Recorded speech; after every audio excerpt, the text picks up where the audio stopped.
Beach దగ్గర కాక నీ యూకే లైఫ్ ఎలా ఉందని అడిగితే బాగుంది కానీ బాగాలేదు, బాగానే ఉంది కానీ ఇంకా బాగుండొచ్చు. ఒక బీచ్ ఎక్స్ప్లోర్ చేసాం కొద్దిసేపు.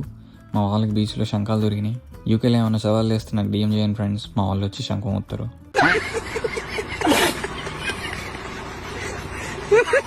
ఇక కాసేపు అయ్యాక బీచ్లో బోర్ కొట్టేసింది, వేరే ప్లేస్ వెళ్దామని రిటర్న్ అవుతుంటే ఇప్పుడు అద్భుతం జరిగింది.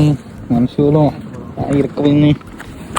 నాకు ఇది చూడగానే మనం చిన్నప్పుడు స్కూల్లో మాట్లాడుకున్న ఒక జోక్ గుర్తొచ్చింది. అనగనగా రాజు గాజు అని. మీకు గుర్తుంటే కామెంట్ చేయండి ఫ్రెండ్స్. అదేంటో ఎప్పుడు నాకంటే నా దరిద్రం ముందుంటది. నాకు ఆశ్చర్యం వేసింది, మొదట బాధేసింది, తర్వాత భయం వేసింది, ఆ తర్వాత నా మీద నాకే అసహ్యం వేసింది. మేము వెళ్ళాల్సిన డెస్టినేషన్ 21 మైల్స్ ఉంటే మా కార్లో ఫ్యూయల్ అయిపోయింది. అలా ఒక 15 మైల్స్ వెళ్ళగానే ఫ్యూయల్ ఇన్ కేఎఫ్సీ కనిపించింది. అయితే ఫస్ట్ మనం కేఎఫ్సీకి పోదామన్నా.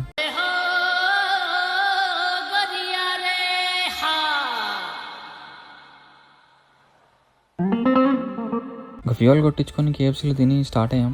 ఇదే మేము వచ్చిన లొకేషన్. ఇక్కడ నుంచి బోట్ వేసుకొని ఫ్రాన్స్ వెళ్ళిపోవచ్చు అంట మావా. లొకేషన్ బాగుంది కానీ స్టైల్గా వీడియోలు ఫోటోలు తీసుకున్నాం. వెళ్ళిపోయే టైంలో ఇక్కడ ర్యాబిట్ కనిపించింది మాకు, దాన్ని కూడా ఒక 4 ఫోటోలు తీసుకున్నాం. లొకేషన్ పేరు డిస్క్రిప్షన్లో పెట్టినామో. మరిన్ని వీడియోల కోసం ఫాలో కొట్టండి. Bye bye.